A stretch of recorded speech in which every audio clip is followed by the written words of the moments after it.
What is going on, friends, and welcome back to the Minecraft Hub channel. So today we're doing the top 10 mods that have come out this May. Some of them are updates and improvements on old mods, and some of them are completely brand new. And first up today we have the Siege's Weaponries mod. So this basically adds a ton of new weapons, including battle axes, long swords, daggers, hatchets, and they come in all forms of the regular weapons. You have wood, stone, gold, all the way up till netherite. And some of these tools are more powerful than the previous ones, and some of them are not. They have different attack speeds and different damages, but they're all pretty strong and definitely fun to play around with. It's pretty cool when you have a dagger or a battle axe, and surprisingly enough, the netherite staff is actually one of the most powerful weapons now. And as always, if you enjoy this video, be sure to drop a like down below, and if you're new to the channel, be sure to subscribe. We have a lot of different Minecraft content, and I'm sure you'll enjoy our other stuff. The next mod that we have for you guys is Magmanite Ore, and this basically adds a new ore to the game, which you can find at bedrock level in the nether, and it is better than netherite. All the tools are stronger and faster, and the armor is much stronger than netherite. These are gonna come at a very hard price though. It is very hard to find the Magmanite ore, and you're gonna spend a lot of time in the nether trying to find this, so they made it pretty balanced, and you're definitely not gonna get any of this in just a simple day's work. You can actually see here that the Magmanite sword actually does 5 more attack damage than the netherite sword, so it is definitely a huge jump from the previous versions. The pickaxe is also slightly faster, and I did a small comparison here. It's honestly very hard to tell how fast the difference is in between these, but you can kind of notice a small, slightly faster difference with the Magmanite pickaxe.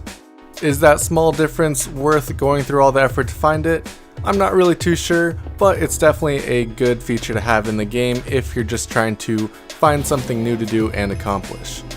The armor is definitely worth acquiring though. As you can see here, the Magmanite armor has twice the amount of armor as the actual netherite armor. That only goes for the helmet and the boots, and the chestplate and pants have only slightly better. But it is still definitely worth it, especially for the armor toughness and knockback resistance. You're definitely going to struggle to find any of this, however. I did a lot of TNT mining in the nether, and as you can see here, I found netherite, probably about 15 ancient debris in the time I spent looking for this, and I did not find a single one of the Magmanite blocks. So it's definitely going to take you a long time to find, but it will be worth it in the end to have that armor and those tools. The next mod that we have is the Simple Spells mod, and a few of the notable ones that we have here are the Lightning spell and the Fireball spell, which I'll show off right away. And other than that, we have a lot of miscellaneous spells, some for combat, some for increasing your speed, and some for increasing your resistance. So as you can see here, the Wind spell, if we go into the menu, it has the jump boost and the speed boost, and unfortunately I have item zoom on, so it kind of gets in the way of seeing these boosts. And then we have the shield spell, which gives you resistance 3, which is great for combat and just trying to get away from any hostile mobs. These spells all work off of the enchanting system, so basically it will take your experience levels to use these enchantments, but it's not going to take that much, and I did do some tests in survival. It's really not going to be a big deal for your enchantment levels. Definitely a fun mod to play around with, especially being able to shoot fireballs and summon lightning, all with just your enchantment levels. These spells all have cooldowns, however, so you're going to have to spend some time waiting to be able to use the same spell again. The next mod that we have is the Filtered Chests mod, and this one is one of my favorite mods to use just because of how convenient it is for filtering out items from things like farms and everything else. So as you can see here, you can put blocks and other items up in the top filter, and you can actually blacklist or whitelist these blocks. So if I want to keep all these blocks out, I'll blacklist them, and none of those blocks can go in those chests. If I want those blocks only in these chests, then I can whitelist them and I can put them in. This mod also comes with different sizes of chests, and as you can see here, I'm in an iron chest, but there is also a diamond chest, gold chest, small chest, and regular chest. This will be a great mod to use if you're trying to filter out items from farms and you're using hoppers and things like that to transport items to each chest. Or if you just want to upgrade your chest storage, you can make diamond chests or gold chests, and that gives you a lot of extra room. The next mod that we have for you guys is the tape measure, and this is actually one of the best building mods that you can have if you're trying to figure out spaces and how far apart things are. This is great. All you have to do is right click with the tape measure and it'll give you the exact distance between each block. So as you can see, the first one was 1 block by 1 block and 22 blocks long. This one was 16 blocks long, and you can even create giant rectangles as well. So you can really measure out any type of thing that you want with this, and it is super useful, especially with the small numbers, and you can still build in that entire area. The next mod that we have is the Any Dimension mod, and this basically lets you create any dimension in the game just by using whatever blocks and the appropriate staff for that block. So as you can see here, I'm creating an oak log portal, and if I go inside, I'm going to find a complete oak log biome.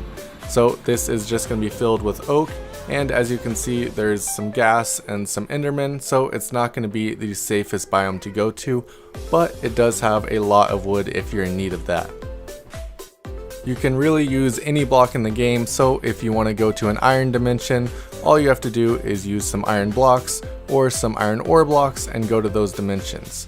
One thing that you need to really be careful though, however, is the TNT in these dimensions. The TNT is easily set off just by touching it or walking on it, so you're definitely going to want to avoid that because it will kill you and the mobs can set it off as well.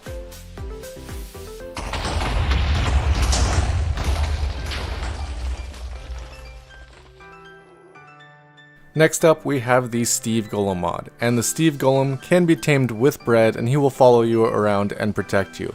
This is really just a funny mod and definitely something very fun to use if you're trying to add something interesting to the game. They're also hostile if you attack them, and they're very powerful and kill you in about 3 hits, so you're going to want to be careful of that. Next up, we have Dynamic Trees Plus. You've probably seen the regular dynamic trees before, but this one adds cactus and saguaros to the desert and the mesa biomes. Very cool blocks and adds some very cool details to your world. One of my favorite mods that has come out recently is the Sandstorm mod, and basically what this does is sand just falls from the sky, and each day it will get worse and worse, but you can speed up or change the amount of sand that's falling with some commands. I can definitely see some very interesting mini games or things like that coming from this mod. It is very fun to use and will definitely ruin anything that you build by covering it in sand very quickly. I believe this is the max settings that you can have for it, and as you can see, it covers the ground very fast, so by the time it speeds up to this in your world, it's going to be very unfortunate for you.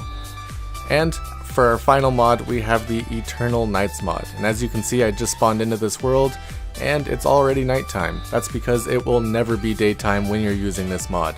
So if you're looking for an extra challenge, this is a great mod for you because you will never be able to see the light of day while using this.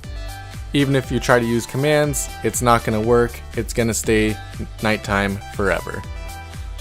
Thank you guys so much for watching today's video. If you enjoyed it, be sure to drop a like down below, and if you're new to the channel, definitely subscribe. We have a lot of other mod content. We cover Hermitcraft, mega builds, starter houses, absolutely everything Minecraft related.